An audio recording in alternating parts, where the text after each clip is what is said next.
you feel about that as her niece? Well, here's the thing. When I went to visit her, Aunt Wendy, and you know this, I was able to get up there. It was not a problem. But here's the thing, is that Sabrina, wasn't communicative, and that's her guardian, wasn't communicative with me. It was almost as if she was waiting for the other shoe to drop so she could have a getcha moment when it comes with me, the family, and how we move about things. I mean, for someone that was, is so up in arms in terms of she can't be seen, there was no security for her. There was no, layout in terms of a plan, how this is supposed to work. I mean, thank God, you know what I mean? I knew what to do, and the trip was fine. But this trip, unfortunately, came off the heels of in July with my aunt's birthday, where I was supposed to go up there and spend her birthday with her, and all of a sudden, there was a lockdown on that. And not only was there a lockdown on that in terms of me visiting, but with you, Aunt Wendy, with being able to do what you want to do for your birthday. Go ahead. Yeah, no, for the last 3 years, I've spent my birthday by myself. You know what I'm saying? Which, you know what I'm saying? That's fine. That's fine just because I would rather spend birth by myself than open the door and spend my birthday with these people on this floor. Look, this is what is called emotional abuse. You know what I'm saying? I would call it guardianship abuse as well. And, you talked about it a little bit. When you saw the documentary, what did you think when you saw the documentary? Because that's what got everybody, at least the general public, concerned. What did you think of that? Do you know what? What I thought about that was that's something that, well, first of all, I don't want to watch that again until I get to Miami, until I get, my life. Look, I don't care about watching that. You know what I care about? I care about,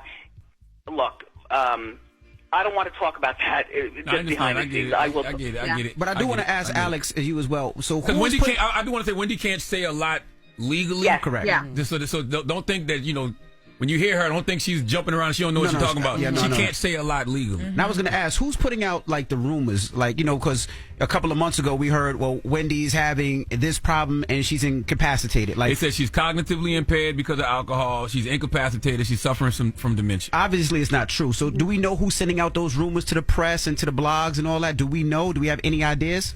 I mean, allegedly, from what we're able to see, all of this comes from the Guardian. Yep. In terms of, hey, she's incapacitated, all that. That's allegedly all the Guardian. I'm only just saying allegedly, just, obviously to protect all sides. But of course. Yeah. Because obviously it's not true. And the sad thing about it gives her the ability to keep doing this because we all feel like, oh, if that's the case, then yeah. But listening to Wendy speak and seeing Wendy a couple of weeks ago at her son's graduation, you understand that that's not the truth. Listen. As much as I want my phone, she can't let me have my phone. You know what I'm saying? Like I can call you, but you can't call me. You understand what I'm saying? Yes. I don't even know what kind of phone this is that I have. All I'm saying is that when I call you, you listen. If you don't call me back, you can't call me back. You understand what I'm saying? Absolutely. I can't sit on the phone, and look at things, you know what I'm saying, and scroll through things. I can't do that. I do not have a laptop. You understand? I don't have an iPad.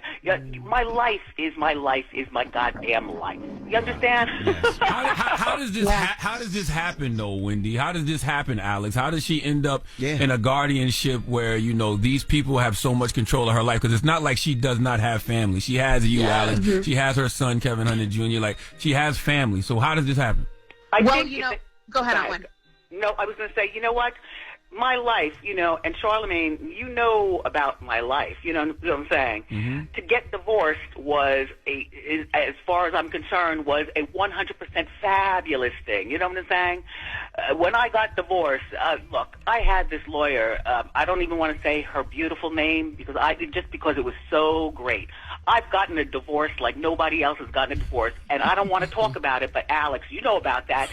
Look, when I got divorced, right, I moved to New York, you know what I'm saying, as opposed to in New Jersey, I was solo, just me and my cats, you know what I'm saying? I got these two twin cats who, by the way, my cats have been sold to, and I had no idea until I talked to that person yesterday, you know what I'm saying? And she told me that look, I no longer have my cats. Anyway, look, listen, I'm in New York.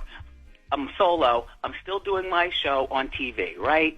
And I'm still doing my show, but I'm still saying, okay, because to me, you know, being on TV was, you know, for me, you know, I'm not going to lie. That was about money. Radio is my root. You understand what I'm saying? Mm-hmm.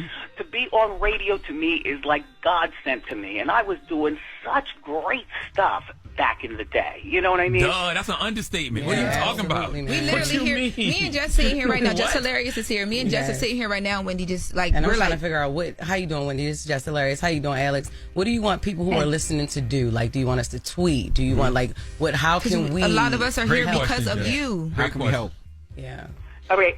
Too many people are talking at one time. One person talk. Because my phone is like two. Yes, ma'am. This is Jess Hilarious. How you doing, Miss Wendy? I wanted to know what you want people who are listening to do. What do you want us to do? Should we tweet? Should we get online? Like, what do you want us to do? Also, Alex, what do you want? Well, we've talked about this, and that is there's the hashtag Free Wendy. There's also a change.org petition as well. And also just making as much noise as possible. You know, potentially, you know, GoFundMe, whatever we have to do to make sure that my aunt is in a place where she is living her life in dignity. For the woman that she is now, that's what we're going to do. Wait. I have $15. I have $15. What does that do? Right. And you know, my money is in prison. That's right. And you know, and I just want to underscore what you were saying, Charlene, as well, and that is, this is still a legal situation. So yes, there are things that my aunt just can't talk about. Yeah. There are things that we as a family can't talk about. That's right. You know, but I think that the thing that we can talk about is the fact that my aunt sounds great. Yes. I've seen her in a very limited capacity, but I've seen her. We're talking to her. This does not match an incapacitated person. Not at all. And she, like, that's why we say she's in like a luxury prison. Yes. Because she is being held and she is being punished. You know what I mean? For whatever reason that other people are coming up with as to why it is she has to be kept in this position. We're not asking, you know, for a whole lot. And I'm going to speak for myself. I'm not asking for a whole lot. All I'm saying is just treat the woman with dignity. Absolutely. And give her the freedoms that she deserves. Look, my son is doing such a great job. As a matter of fact, I saw him. Look, he graduated, and I was in Miami, and that was about a month ago. Yep. Alex, talk about the great time that we had, and seeing my dad. We all went out and had like a party at one point. Yeah. Your dad's gonna be 94 next month, right? Listen, 94, that's a whole nother thing. Mm-hmm. Like, I don't know whether I'm allowed to fly to Miami to say happy birthday to my dad, to get him. I want to get him. Look. That person that you talk about who's holding me hostage. Sabrina Morrissey, your guardian. We got to say her name. We got to put her name out there. Sabrina Morrissey, her guardian. I don't know that she's going to let me, because she already said to see my dad for his birthday. Like, I'm exhausted thinking about, what if I can't see my dad for his birthday? You know, at 94, you know, the day after that is not promised. It's not promised. You know, I have things from my dad that's in storage. And there are little things that I say, you know, I'm not going to give it to him, but I'm going to sew them and make them so that they look perfect on me. You know what I'm saying? Yes, I know how to sew. I've known how to sew for years. You know what I'm saying? But I'm saying, like, I want to give my dad some sort of fragrance. You know, I want to go to Sephora and pick and choose. What? Right now, my life is like up. Yeah. And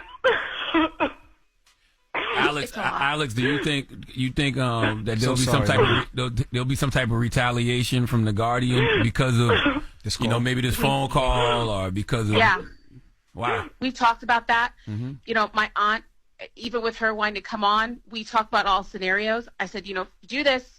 You're ready for what's on the other side. And as she said, I have to do this. There's nothing else I could do at this point. She's prepared for the fact that her phone might be taken away. What if they take my phone? I won't be able to talk to anybody. Yeah.